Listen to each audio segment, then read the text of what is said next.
Okay, my mic's gonna be bad because I left my headset in the car that my mom took to town, so yeah. Guess we're stuck with this thing.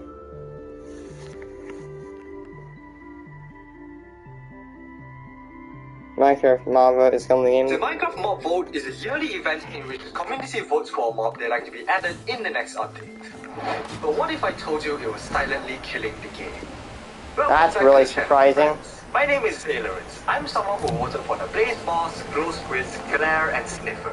I've been on both the winning and losing sides of the mob votes before. Having experienced both ends of the spectrum, I've come to realize just how fundamentally flawed the mob votes are. And I've condensed them into 5 main issues. The first issue with mob votes is the fact that only one mob gets added into the game. Any mob that loses the mob vote is sent to the Shadow Realm, never to be seen again. Glow Squids won the mob vote, so that means Isologers and Moonblooms will not be added into the game. Why not make the mob vote a sequence vote, where the mob the community is most excited for gets to be added first? Maybe you'd make the argument that that's actually a good idea. To add so many new features at once, which alright. Now I am aware that the Mojang is a team, but at the same like a team of people that need their rest. And I don't think they should be pushed. But at the same time, I will question why a multi-billion-dollar corporation can't pour out 2 other mobs in the mob vote. I didn't, I only learned of the 2022 mob vote, 3 days ago. I didn't even know. I didn't even care. I really couldn't give a crap with mob votes.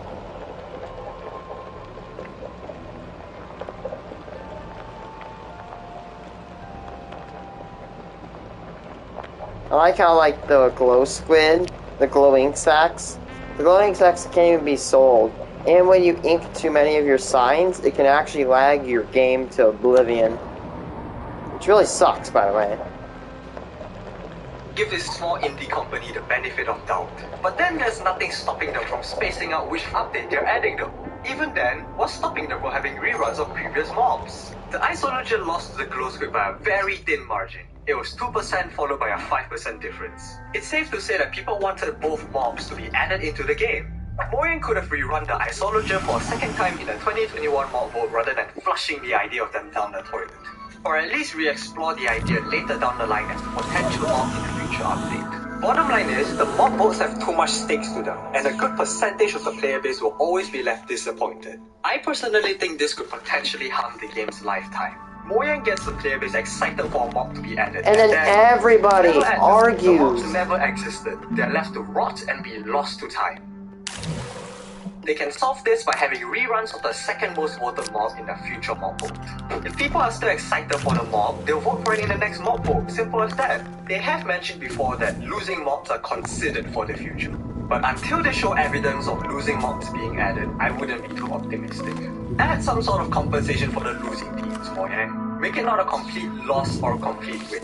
I mean, it sure beats doing this. My next point have to do with the mobs themselves. They're just way too polarizing. Phantom voters explaining why their mob was not a mistake. Isologer voters explaining why Dream whiffed the vote. Serious Moonbloom voters. Rascal and Tough Golem voters knowing their mob is going to lose. Sniffer voters on their way to vote for the objectively best mob. The mobs are so far apart from each other that Mojang is practically asking for them to be controversial. People who vote for the Sniffer are bound to argue with those who don't vote for the Sniffer because of how different the other mobs are. This creates so much unnecessary argument within the community. There will looks like SCP-682 based because of their choices. Much like how liking this video will make you more based than the average viewer of my channel. It's because the mobs are too different in terms of concepts and overall quality. You have the new mechanic mob, the I don't know enough about the mob, and the useless. Which brings me on to my next point. Winners are decided before the vote even begins. The Sniffer has already won the mob vote as of making this video. Update, I was right. Alays were going to win from the get-go. Isologers were on their way to win. Vote. Glow. Squid. Until of course the Green Man did something. quite ironically, glow squids are the only exception to this problem. Mojang simply needs to come up with better mobs to vote for. Something that prompts discussions between the options. Something that creates a 1v1v1 rather than a 2v1. A 33-33-33 split. Not a 98.41.7 split. If the goal of mob votes is to generate hype and get the community excited, I think there's more excitement to be had if people are excited for all 3 mobs, all of which are equally likely to be added into the game. By making better options to vote for, we solve problems 2 and 3 at the same time. 2 birds with 1 stone. It's a win for everyone and a win for Mojang. However, aiming for a 33 split could be really hard because of issue number 4. They're just executed very poorly. Mojang finally hosts the vote on their website where you have to log in with an account to vote, which is a welcome change. But even then, there are so many flaws within the system. It's giving control to the community in the most divisive way possible. It lets Minecraft delete other ideas and then avoid any blame because that's what the community voted for. If the mod that's added is bad, the community voted for it. Ignoring the fact that Mojang doesn't give enough information and is annoyingly vague with the options. Does the rest come with a mineshaft up? I didn't know that the Phantoms would actually be able to be a bitch. Pickaxes? We don't know. And this all leads me to my main issue with mob votes. They are a reminder of Mojang's biggest problem. It's the fact that Mojang overpromises and underdelivers. The 1.17 update promises cave updates, archaeology, deep dark, bundles and candles. But they've only added one of them and spaced out the other features in future updates. After finally adding deep dark in 1.19, they still undercut the update by removing fireflies. Similarly, the mob vote has the benefit of getting people excited for the addition of 3 mobs with only 1 mob's worth of work. Imagine if I cooked you 3 of your favorite dishes, but you only get to eat 1 of them and the other 2 gets thrown in the garbage. It's a massive waste. This is Mojang's 4th Minecraft vote by now, and these 5 problems have persisted across all 4 of them. You may say, Zay, if you're so disappointed with Mojang, why don't you just quit Minecraft? I'm harsh on Mojang because I fucking love Minecraft. Minecraft is one of my favorite games. My other favorite is League of Legends, but that's an abusive relationship. I know the game is shit, I know the balancing is bad, I know the client is garbage, but we've had some good memories and maybe it'll get better. I can fix it, guys. I want Minecraft to last and continue to be the best game of all time. But it can't do that if every update and every mob vote comes with Mojang investing more energy on generating hype rather than living up to it. It can't do that when Mojang has the ability to reduce infighting and toxicity that comes with each mob vote, but chooses nothing. People get disappointed, I get disappointed at Mojang because they can do better. They have done better. 1.14 Village and Pillage update added jobs, raids, and slave. It made trading with villagers an important part of gameplay while keeping it fun. Absolute banger update. 1.16 Nether update. It made me excited to explore the Nether with all these new Nether biomes. It made George not found excited to see a color other than red in the Nether. Absolute banger update. I'm harsh on them because I love them and I still love this game even though I've played it for 10 years straight. I want them to succeed. I want to help them improve. I want them to sell me a masterpiece of a game, not a promise. I want Minecraft to last for another 10 years with a thriving community, still having fun with the game. And that's why I made this video. Because at its core, the mob vote is still a good idea that lets them keep in touch with the community. Which is why I want them to fix the mob vote in its weaknesses rather than remove it outright. And after witnessing the masterpieces of 1.14 and 1.16, I'd rather wait and receive an update than get one that is beat with levels of quality. And if you want to know how far apart in quality these foods are in comparison, then check out this video where I rank all 41 foods in Minecraft from worst to best. That should give you an idea.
They're like friendly ones.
Mm-hmm.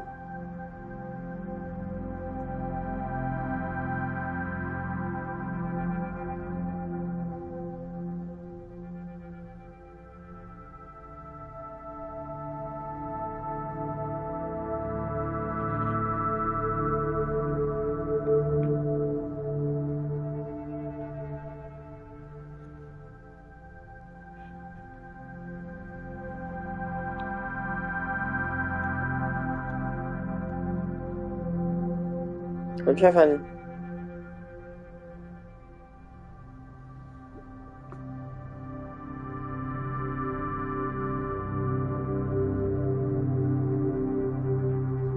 Oh, there we go. What the hell happened to Ohio? Samsung Bespoke campaign is super special to me. It allows me to create artwork that could be. What? Here. What is this place? This place is terrible. What? God. Okay, so I've been to a lot of places, and the stuff I just saw in East Cleveland is like nowhere I've ever seen. There's a vibe there that is, it just makes you feel uncomfortable. The danger zone, the crime zone, the poverty area back there. I've never really seen anything like it. It looks very third world. It looks abandoned. It's actually really sad. Now, I've been to a lot of messed up and rundown places with terrible poverty and the worst crime in the country, and I'm rarely intimidated. There was something about East Cleveland that didn't sit right. Maybe it was the reputation. It's widely known as a no-go zone for pretty much everyone in the area. It was certainly the way it looked. And there was a feeling, an energy on some of the back roads of East Cleveland that made me feel unsafe, exposed, and at times doubting my decision to go back into there. So this is East Cleveland. I'm going to get to the terrible parts in a bit, but before we go there, we have to understand why we're here. This is St. Clair Avenue, one of the main drags through what's become one of this nation's worst hoods. But you know how the story begins, right? It wasn't always like this here. Going back to 1950, there were 40,000 people here and things were jamming. This was the most densely populated Cleveland suburb back then. Up until the late 60s, East Cleveland was known as stable and well-run. In iron ore, coal, steel, shipbuilding, railroads. This place was a mini boomtown during the Second Industrial Revolution. But then demand for American manufacturing declined. This place went to the shitter. In the late 60s, real estate prices crumbled, and I'm the gonna black pause my population broadcast. moved in. In 1960, East Cleveland was 2% black, but by 1980, it was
I'm back.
Hello.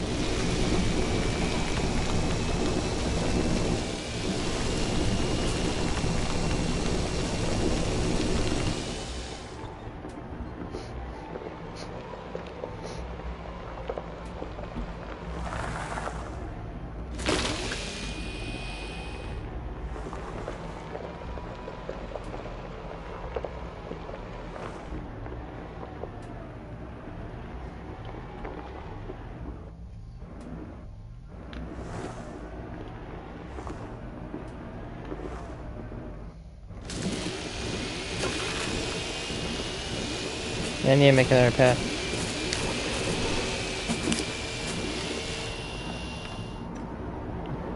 No, I'll do it another time.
Yeah, I need to make.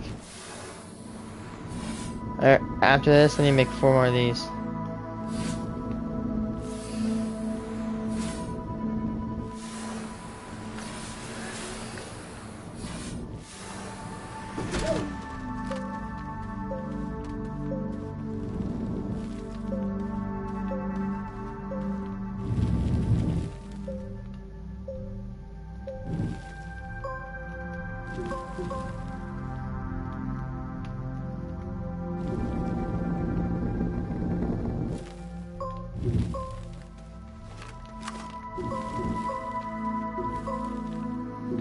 Rewatching? Thank you guys.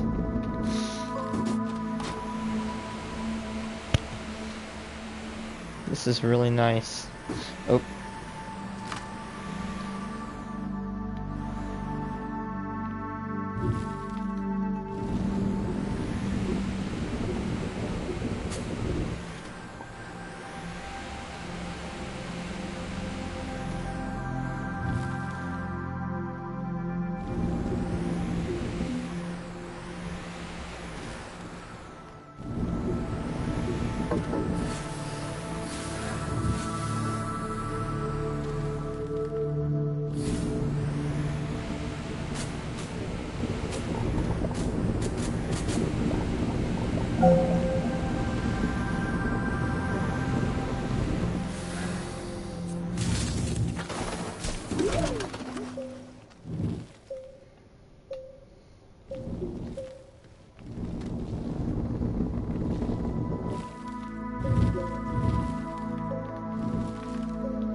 Sorry. Oh, let's do it World According to Briggs again. I'm not a binge to that guy, you know what I mean?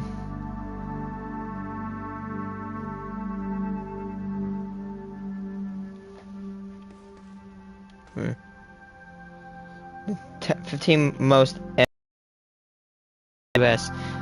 What?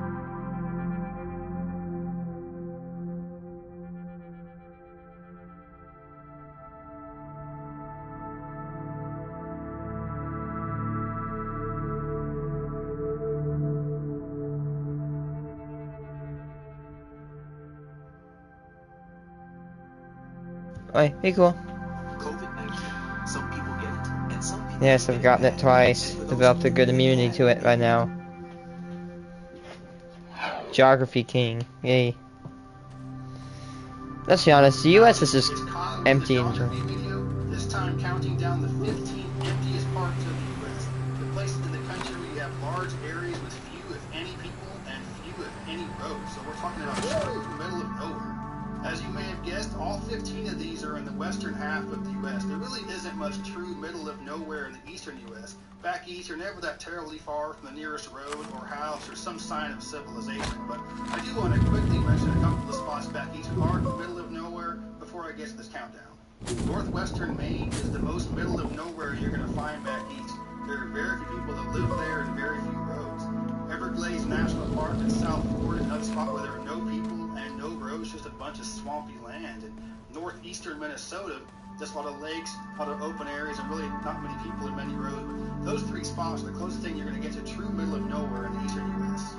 And if you're thinking that Texas or the southeastern U.S. are country or rural, let's look at it in this perspective. Idaho, Montana, and Wyoming combined have 3 million people, and it's about the same size as Texas and Oklahoma combined. Texas and Oklahoma have 32 million people.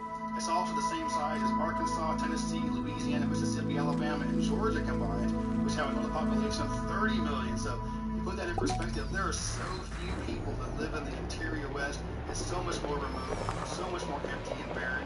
It's a lot more country and rural than anything you're Yeah, Illinois My personal is just definition of middle not. of nowhere is somewhere where you don't have a phone signal, somewhere where you won't hear a train in the distance at all, somewhere where there's no services whatsoever, and also where there are no ranches or farms, just true open wilderness. There Oklahoma. are several reasons why these places are true wilderness. They might be very inaccessible with high elevation or perhaps extreme temperatures. The soil might be really bad to where you can't grow any crops or graze animals.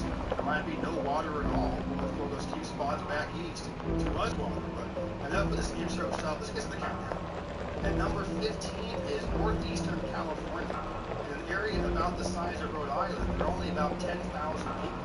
And most people know California for having the most people of all states with about 40 million. But most of the states are pretty empty, actually. So if you were to put California along the East Coast, the amount of space it takes up on the East Coast would be over 60 million. So I think California is really proud of it. It really is, especially because of the fact that 20 million of the people in California live just in the LA area. So California is mostly empty, and the northeastern corner of the state is one of the emptiest parts of the state. At number 14 is northwestern Colorado.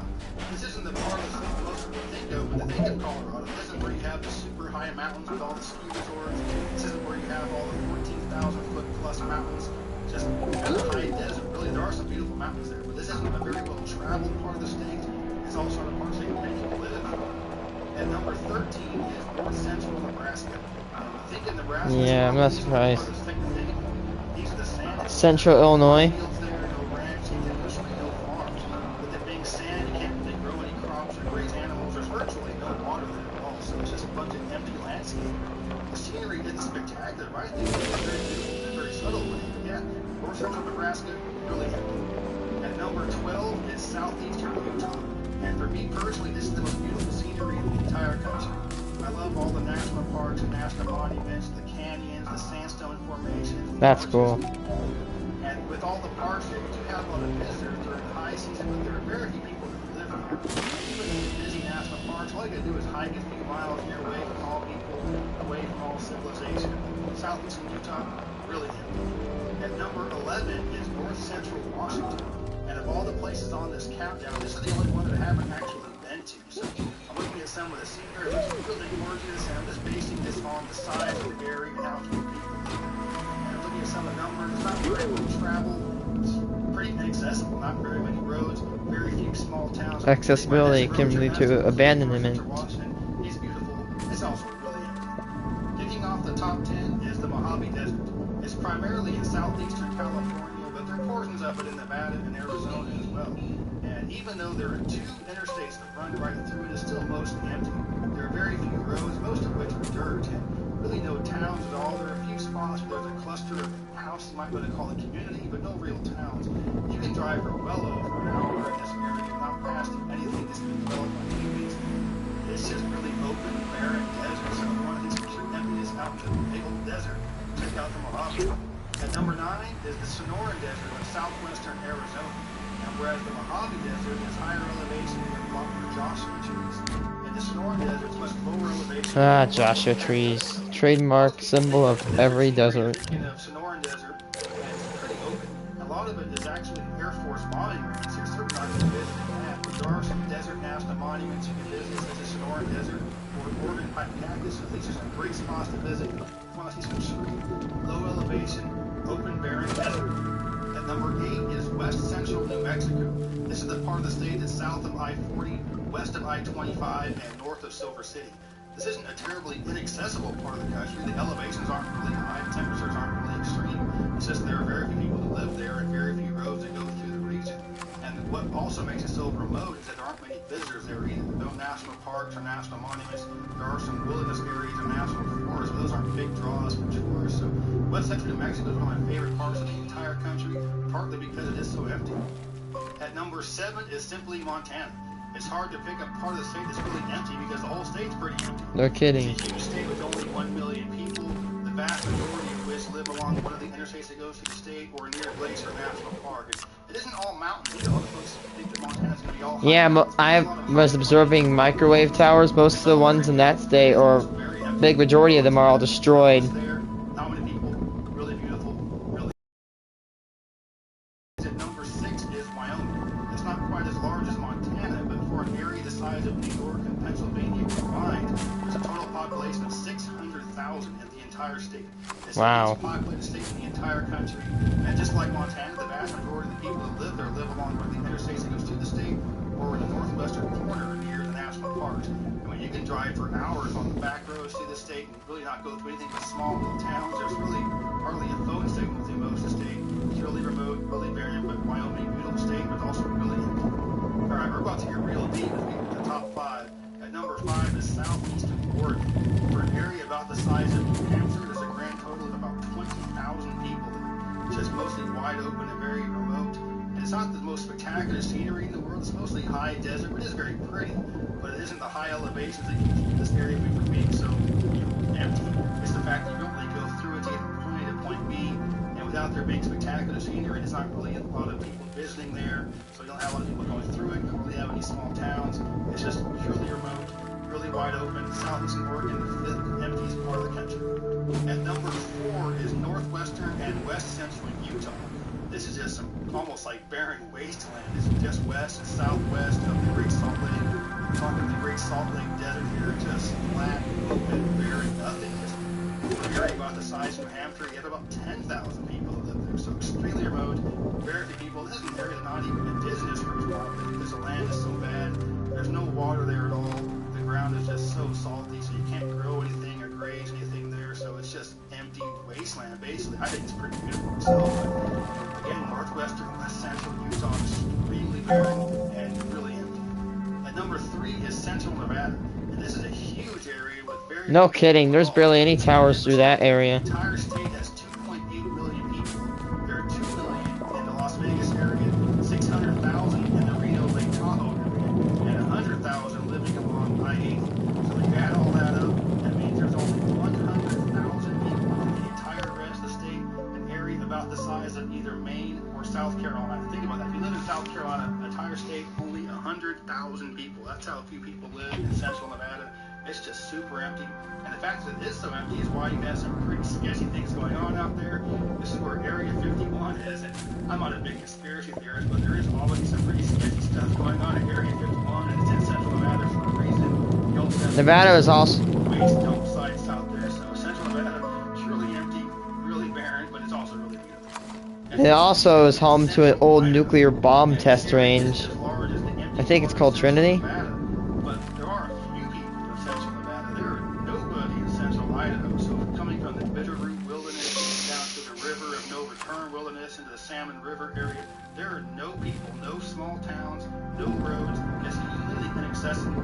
And with the exception of some, deep parts of some unexplored caves, there's really nowhere else in the U.S. where you can find parts where no human being has stepped on, except for central Idaho. If Bigfoot exists, it's going to be in central Idaho. There could be all kinds of stuff going on that we don't know about. It's just so empty, so incredibly remote, also extremely beautiful. No people there, it's also extremely beautiful. I'm sure it would be a huge shock to you to learn what the number 1 spot is, but of course it's Alaska. It's more than twice the size of Texas with a population of about 700,000, half of which live in just the Anchorage area. The vast majority of the state is really empty and barren. Even native groups didn't really inhabit most of the state. There are very few roads in the entire state, almost all of which are in the southeastern quadrant. You have to take little bush planes and float planes throughout the state to get from one place to the other. It's just so remote. But yeah, Alaska, obviously the emptiest part of the entire country. And there you have it, the 15 emptiest parts of the U.S. And again, they're all out west. But if you're from back east and you haven't been out to the west, I strongly encourage checking it out. There's nothing like being out in the middle of absolute nowhere, camping out in open, looking up at the sky and just seeing how dark the night sky can be, just seeing how many stars you can see, seeing what the Milky Way actually looks like. No trains going off in the distance, no cell phone reception. It's wonderful. And if you've seen some of my other videos, I do love big cities. I love visiting the cities. I love doing all the city stuff, but I wouldn't really want to live in a big city. I really love the openness of the interior West. It's wonderful. Remote USA is wonderful USA.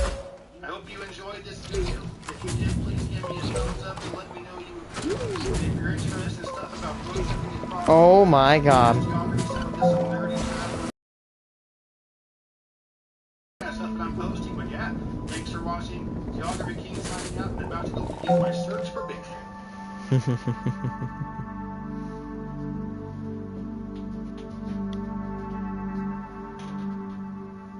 top 10 least populated states. Peaceful state. Full fleet. Wait, are you my blind date?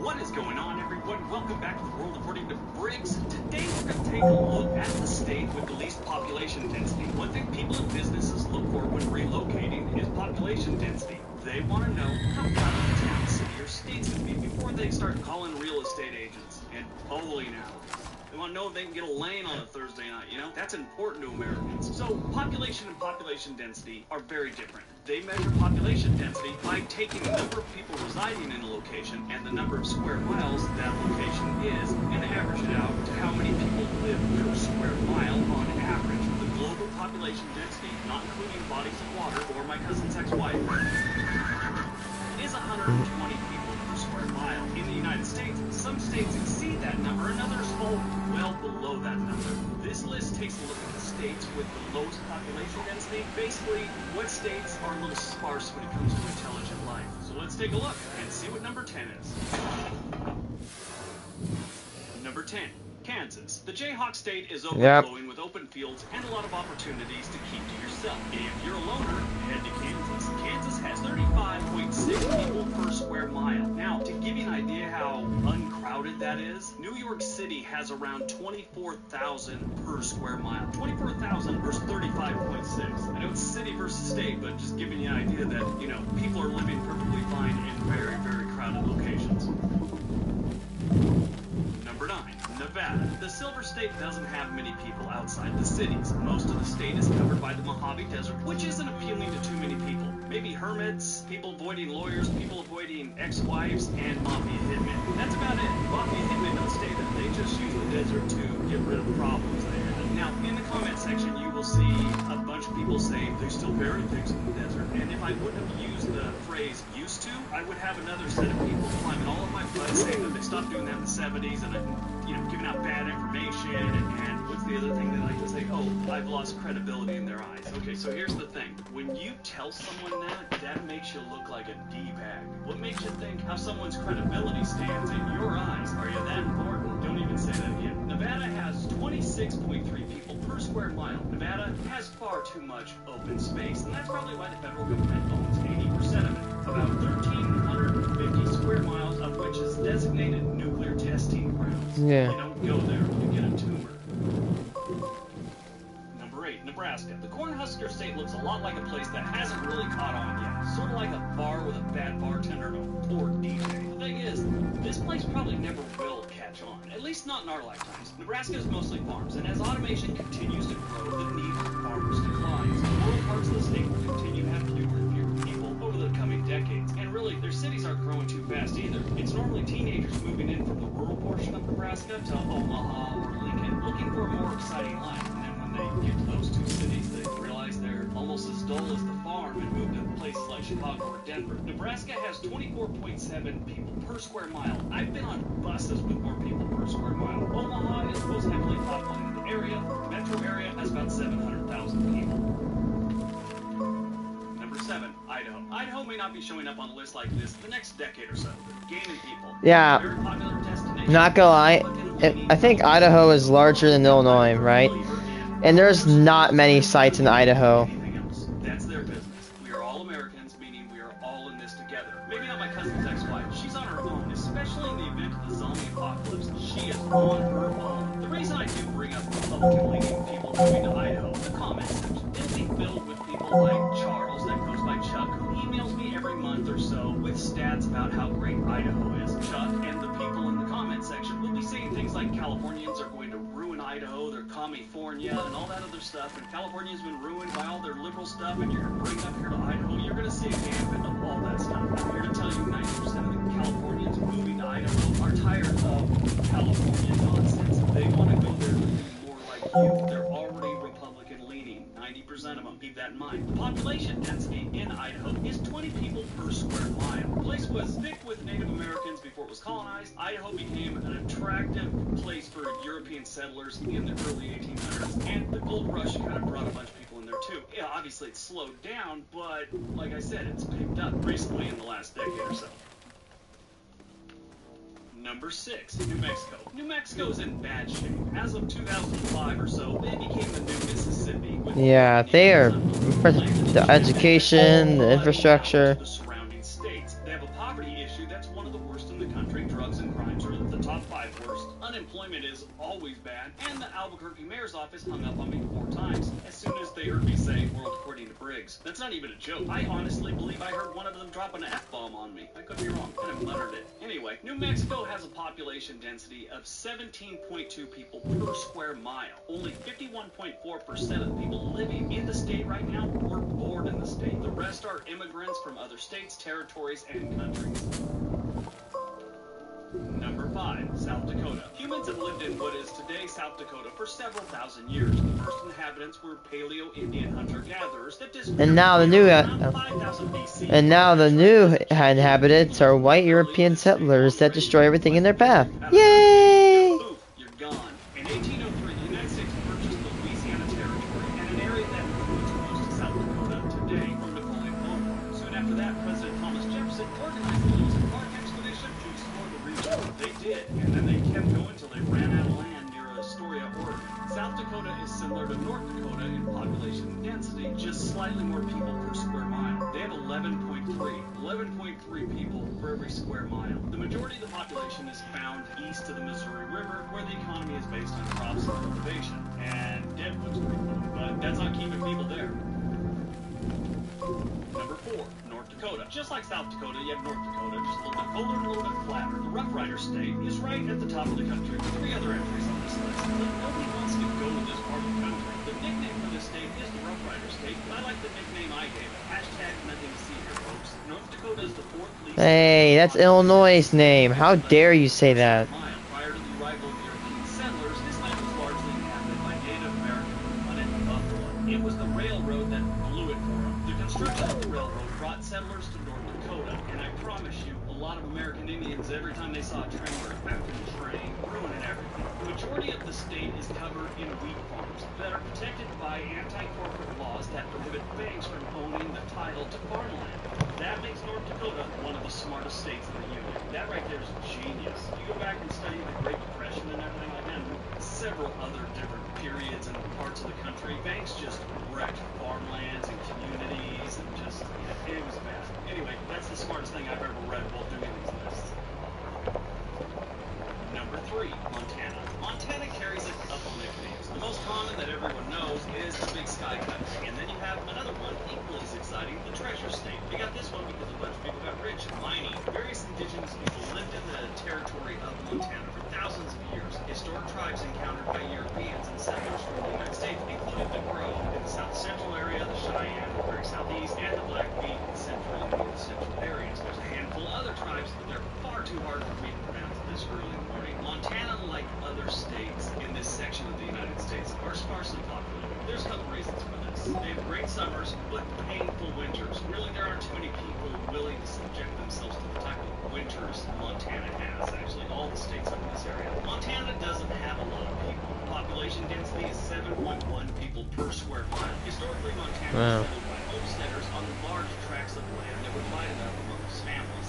This population spread contributes to the low density of people here, as well as the main economic activity being agriculture. 102,000 bytes. Huge swaths of land are needed to cultivate cereal grain and raise cattle. And on top of it, the areas that don't have farms on it have mountains on it, so a lot of people live around there. Especially when you get bad winters and normal parts of the state move up to the mountains. Ooh, it's rough. It's amazing. And you'll get our best deal? Nice. But everyone should. Everyone can get it. Every customer. Every customer. Every item. Every item. Okay. My work here is done.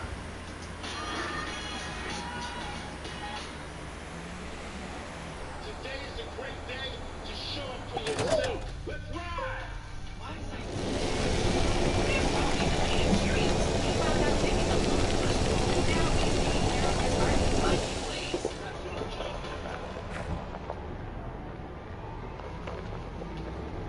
Number 2, Wyoming. Second most densely populated state is Wyoming with 16 per square mile. I plan to talk about Illinois.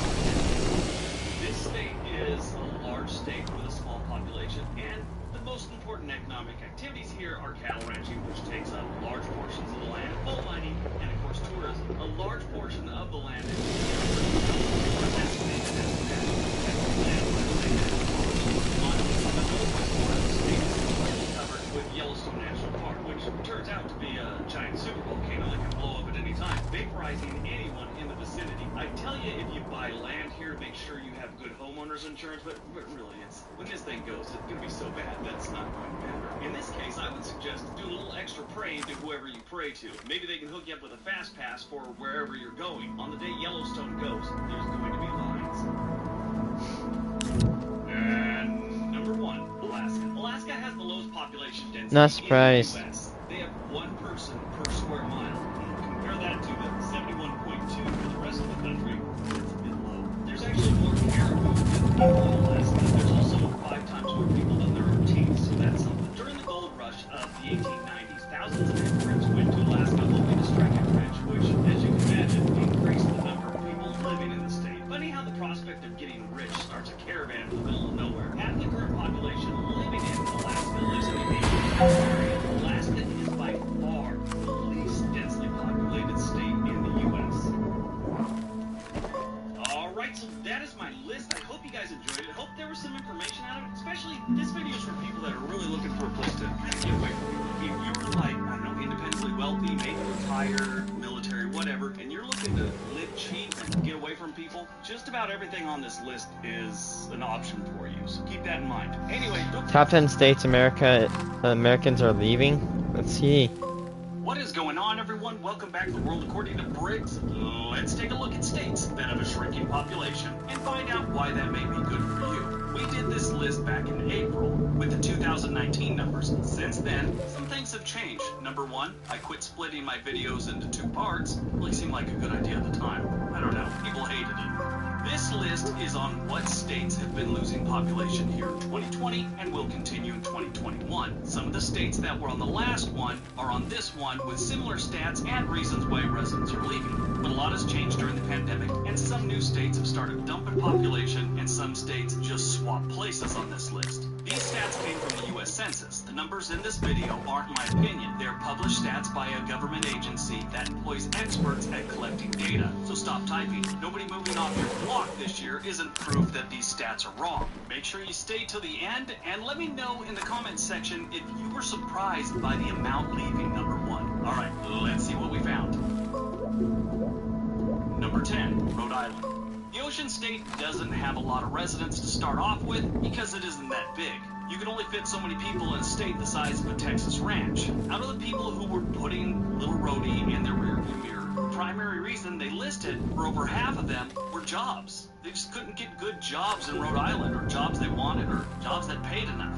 Others left for family, lifestyle, and retirement reasons. A little expensive in Rhode Island these days, at least in the decent parts. They have just over 1 million residents, and 2,324 left last year. That's about 0.22%. That doesn't seem like much, but 39 of the 50 states actually gained population last year. Number 9, Wyoming. Wyoming is a great state if you're retired and want to slow it down. It is also good for hermits, recluses, bitter old men, people dodging the spotlight, and people that dig not seeing other human beings for weeks at a time. If you like to whittle off your porch, I found your new home. Anyone that enjoys things like a social life, a nightlife, or good cell service, look at other states. Wyoming had just under 600,000 residents. Almost 1,600 hit the dusty trail for parts unknown. They lost 0.27 of their population. Residents are leaving Wyoming for jobs and or better pay. That's their biggest complaint. They don't have high-paying jobs. Now, their cost of living is pretty low already, so you really don't need a terribly high-paying job to live here and survive. But if you want more, yeah, you're going to probably have to go someplace else. Number 8, Alaska. It seemed to me back in the 90s and then again in the early 2010s, everyone was moving to Alaska, at least in my experience. I know a handful of people that moved to the frontier state in the 90s. One thing I also noticed was most only lasted a few years before heading back to the lower 47, 48 if you count Mississippi. Alaska has been losing people since around 2017. Prior to that, they have grown on average 35% every census since the 1930s. Most people leave Alaska and head to Washington because of its close proximity. The closest one down to Alaska. California, Texas, and Florida are also popular alternatives, according to the census report. Many of those who've had enough of the frontier state are young people looking for jobs, starting college, entering the military, or just looking for someone else to hook up that, they haven't already hooked up with their small town. 2,357 people left, 0.32% of their population. Number 7, Connecticut. I mean, why wouldn't you leave Connecticut? This state has a few really, really nice places to live, and then a buttload of places that should be roped off until they get their crap together. Treat Bridgeport like they have a pandemic of failure and put them in quarantine. This is how Area Vibes sees Bridgeport. That's more F's than a dude with a stutter trying to read Jack the Beanstalk in the snow wearing a Speedo. Connecticut lost 15,519 residents. That gives them a loss of 4.3%. Connecticut has always just been a really weird state to me. Like I was saying, they have some of the wealthiest neighborhoods in the country, in this state. And they have a whole bunch of just run-down, nasty places. It's too bad. It's a beautiful state. I mean, as far as the landscapes go, the people are decent. It's just, I don't know how to explain it other than blame it on the government, I guess. Number 6, Illinois. Yep. Chicago's been responsible for the population slide of Illinois for some time now. Chicago has its positives and it's got its negatives. These days the negatives are really starting to outweigh the positives, and people are packing up and fleeing the Windy City. This hits the state hard because most of the state is sparsely populated other than Chicago and a few other medium-sized cities. And stop typing. Peoria is not a big city. They have less than 115,000 residents. Chicago has just under 10 million residents in the metro area. That's called a big city. The actual city itself, though, of Chicago has 2.7 million residents. They have been losing population since the 1950 census, when they peaked at 3.6 million residents. In 2020 so far, 57,000 residents have left Illinois. That's about 0.44%. It is expected to be closer to 70,000 leaving the state in 2021. This is Lily. When you see things differently, you can be the difference. Capella University.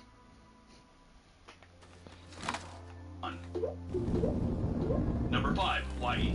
The Aloha State was on the last list. That's gotta be number 5 spot back expensive. then too, with almost 5,000 people fleeing the state in 2019. Things in 2020 got nothing but worse, and it's probably going to follow that trend on into 2021. Jobs and cost of living are what's chasing people out of this state, and considering this state depends so heavily on tourism, next year will be a nightmare. Right now, the entire state feels like they were punched in the sack, and 2021 is just going to be straight up bad for them. So far, 2020, they have lost 6,900 people, with almost 0.5% have left the state in 2020.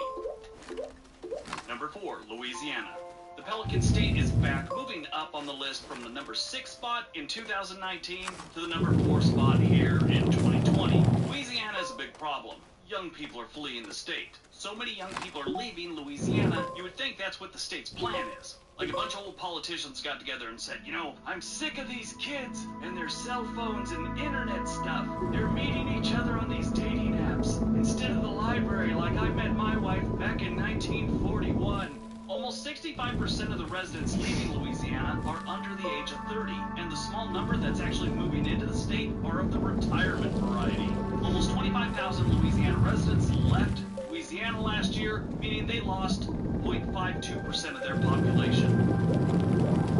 Number 3, West Virginia. West Virginia was on the last list, and I'm sure it's going to be on next year's, probably the year after that. They're basically in recovery from some really bad years. The lack of jobs due to the decline in the coal industry is a major factor on why these people are fleeing the state. The Mountain State is like a giant example of don't put all your eggs in one basket. There's signs of a turnaround, though, in the cities like Charleston, Morgantown, and Huntington. The backwoods are a different story. Most of these places are living like they did 20, 30, 60 years ago, on a good day. Kind of like the mullet is still in fashion, and going to the dentist really hasn't caught on yet. So far this year, they've lost over 10,000 people, or 0.56% of their population. Number 2, New Jersey. The Garden State cracks the 1% mark. I know these numbers like 0.5% and 1% don't sound like a big deal. They are when it comes to population.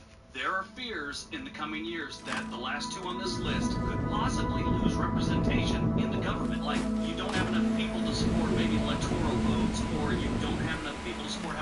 Congressman you have, things like that. It could get that bad. Cost of living, taxes, and weather are what's sending people out of New Jersey. So far in 2020, they have lost 97,124 people. That's 1.09%. A lot of people. That's kind of a big jump from the West Virginia 0.56, huh? And before we get to number one, don't forget to give the new big thumbs up if you liked it, and please hit the subscribe button and ring that little bell notification so you always know when we're uploading. All right, on to number one. Number one, New York State. The Empire State tops our list with boatloads of people leaving. A large percentage of the people leaving are coming out of New York City. The Big Apple is so expensive, you need to make over $150,000 a year to live in a Dude, my high-paying job that I really want could barely skim that. So prices have started to drop. I want to become a programmer, and even if I worked hard every day and I kept all my money, that's not including taxes, food, or anything, it'd just I'd barely be able to live in that city. Jeez. Totally kidding. They're still on the rise, even though they've lost over 300,000 residents this year. That's 1.57% of the population. That's the whole state, not just New York City, but like 90% of the people leaving New York are coming out of New York City.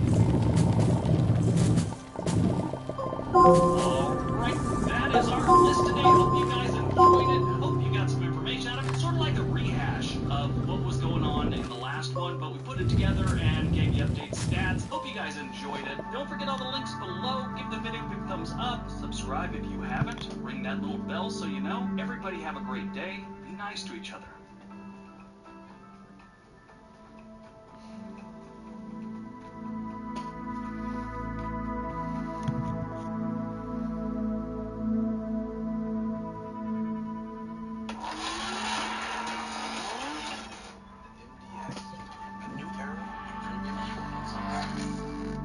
Visit your New England Acura dealer for attractive offers on the MDX. 10 more states for the middle class. I know I keep saying it over and over, but this state. Are you in the middle class? Looking to buy a house, get an education while living in the middle class? Keep watching. What is going on, everyone? Welcome back to According to Briggs. Are you part of the ever-shrinking backbone of America known as the middle class? Yes, the middle class is shrinking like it just jumped into the ocean in January. For some of you, the first question is, what is the middle class?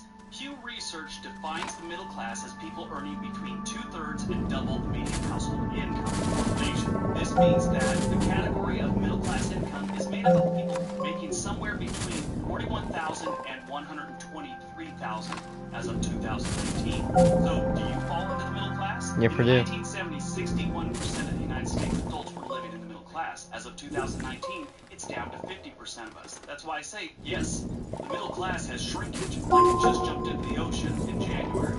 Most of us are falling into the lower income brackets, with a small percentage moving on up, like George Jefferson. Today we're looking at the worst states to be in the middle class.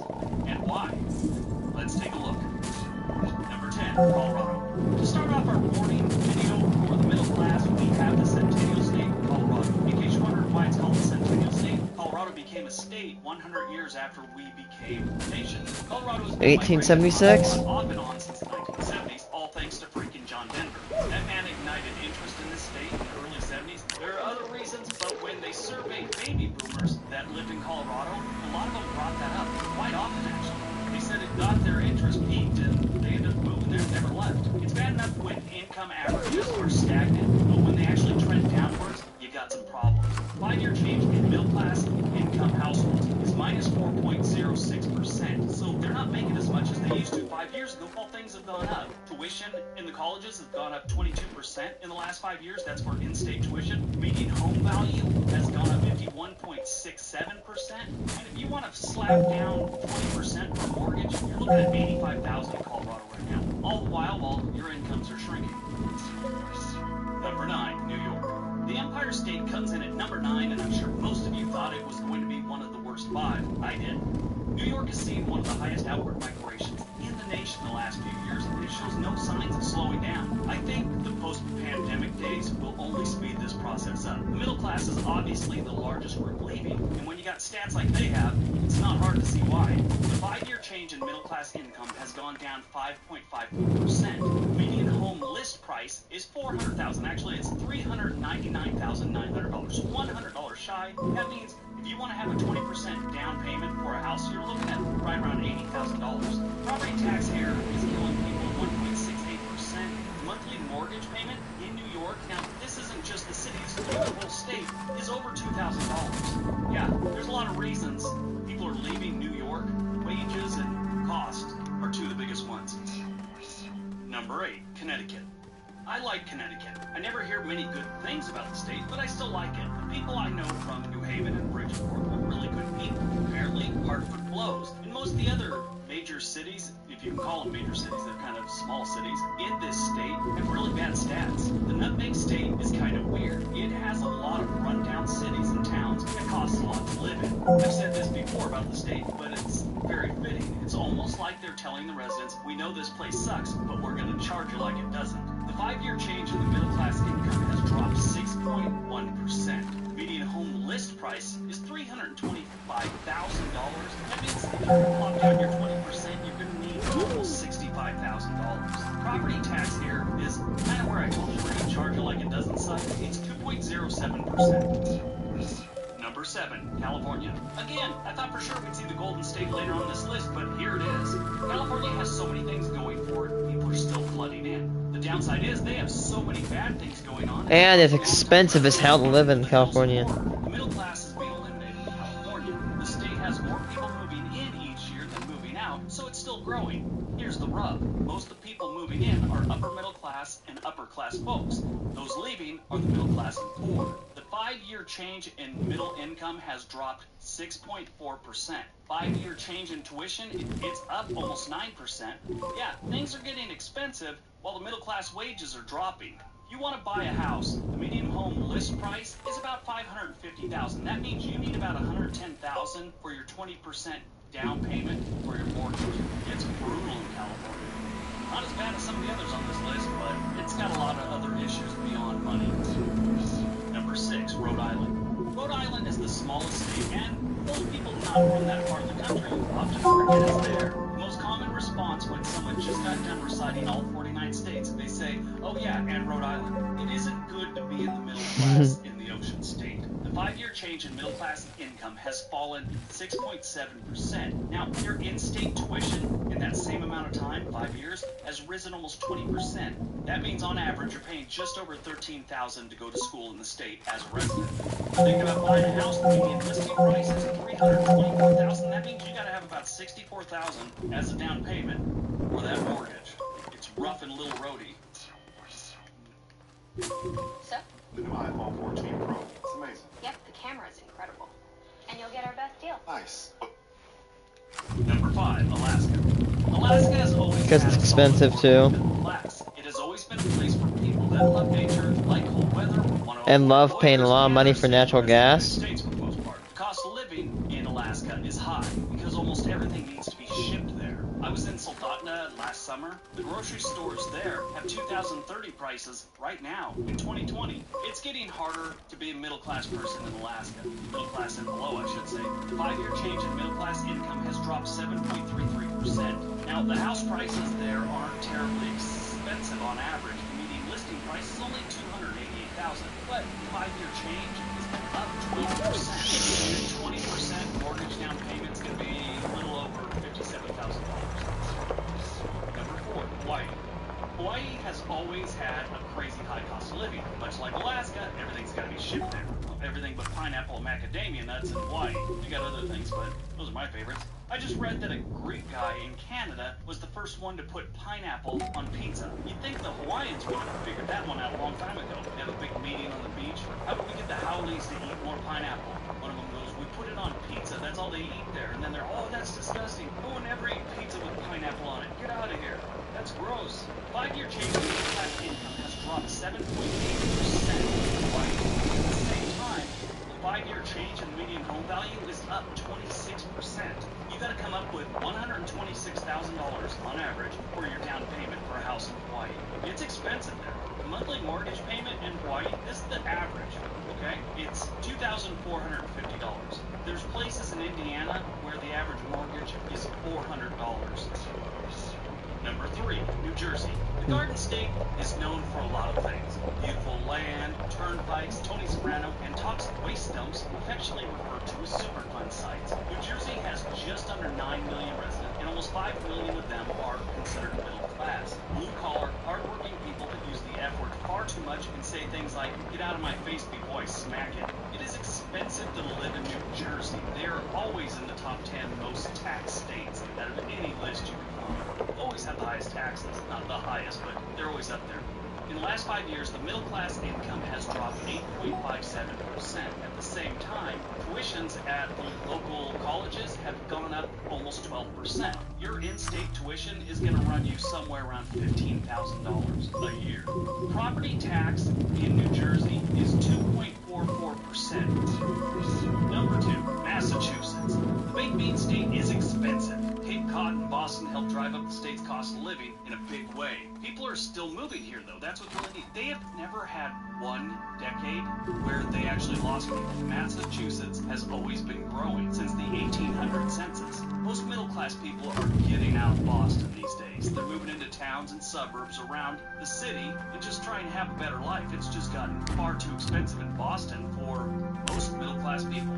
The 5-year change in the middle-class income, it's dropped 9.36%, almost 10%, getting closer. Man, the middle class makes America, and now we make them and they break us. Your average listing price being $468,000, you gotta have somewhere around $93,000 for your 20% mortgage down payment. Property tax in Massachusetts is 1.22%. Yeah, they're giving a good squeeze to the middle class in Massachusetts. And number 1, New Hampshire. New Hampshire is a great New England state. It's called the Granite State and has some of the best landscapes you can find in this country. It also appears they're trying to scare their middle class into moving to Canada, at which point I imagine they'll realize it's about the same as New Hampshire and settle in North Dakota and argue with prairie dogs or something. In the last 5 years, the middle class income has plummeted 12.27% in New Hampshire. That's gross.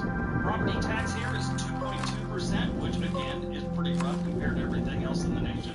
Median home value is up 31%. Now, you got your income dropping by 12%, and then home prices are going up. It's like nobody will be able to buy a home here at this rate. But home ownership right now is 75%.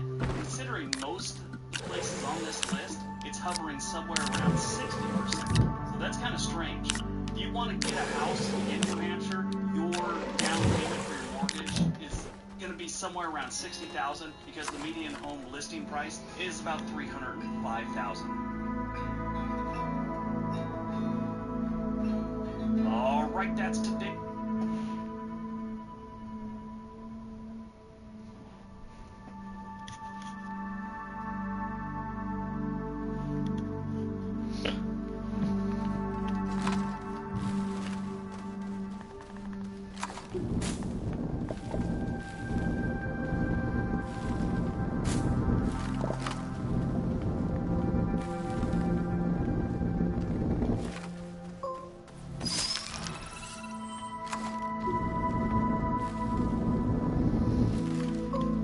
After this one, we have one more to do on this planet, which is great because we're going pretty fast.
Oh, well, this is kind of a little passage over here. It's a little bit hard to get this up. Oh, wait, never mind. It may not be.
Nay.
I hate these stupid rocks.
Hey, look, it's Saiva.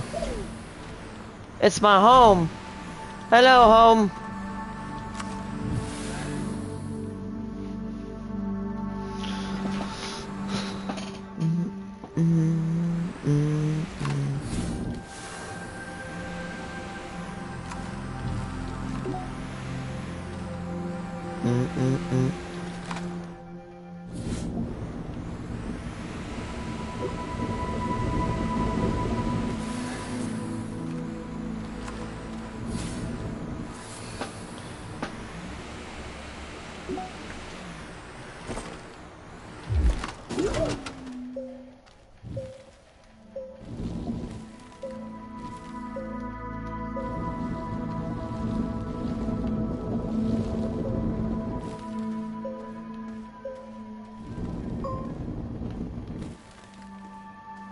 That is like a straight up knife.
One more sight. I'm going pretty fast while maintaining quality. Hey, as I said to my job instructor, and as my dad said to me, get good fast.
Oh, well, would you look at this? This site is not...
Ooh. I love this getting a ton of organic.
Oh, hey.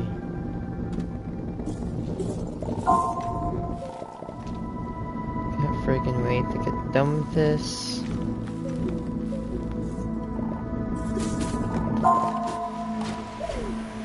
It's so tiring.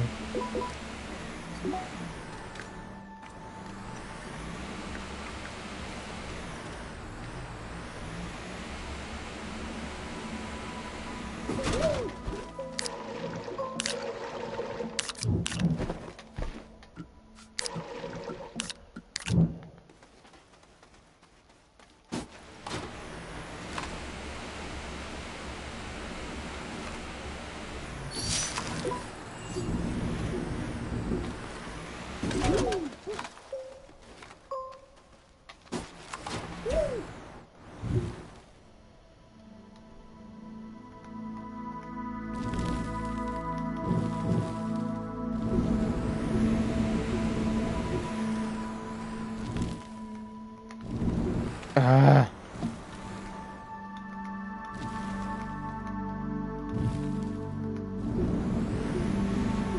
Oh my god.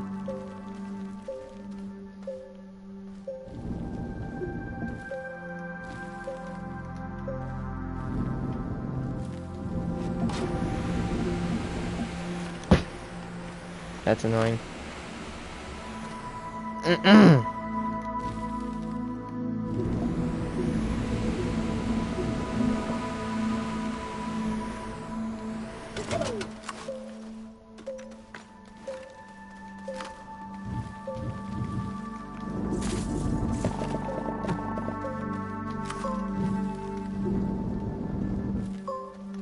Oh, that's aggravating.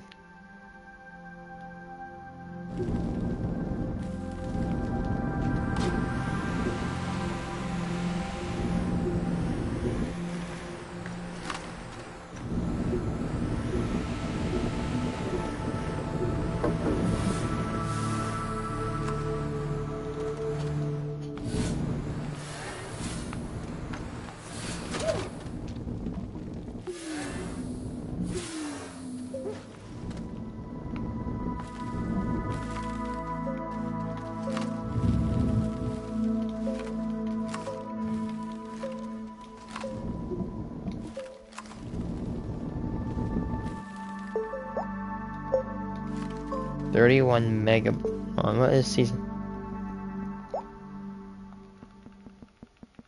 What was it? This one? Yeah, that's the one right there. That, I think that is actually the season 4 save. 16 megabytes, and you go over here, and that's double the size. Hey, told you, season 5 is going to be the best season ever. And also, I don't know if I really announced this, but I think I'm going to stop doing seasons.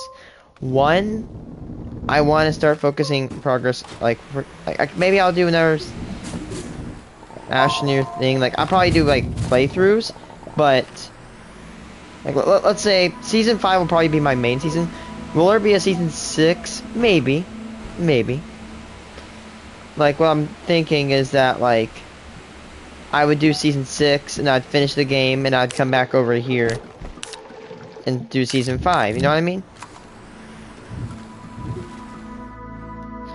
Not only do I want to consolidate effort, but I'm actually gonna go into college soon. Like, probably like what, less than 18 months.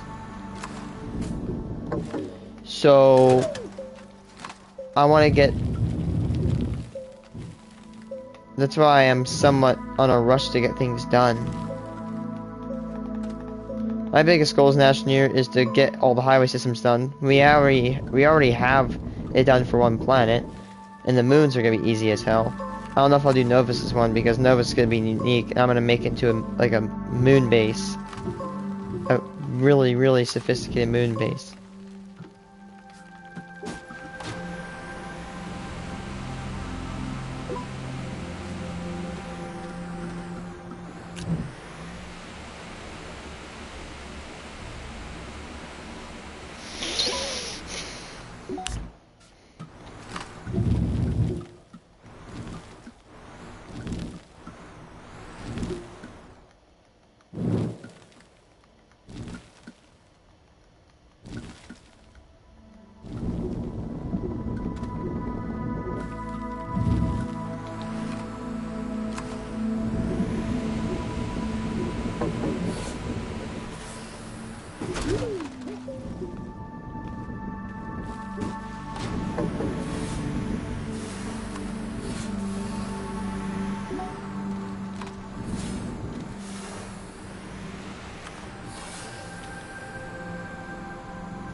Bye.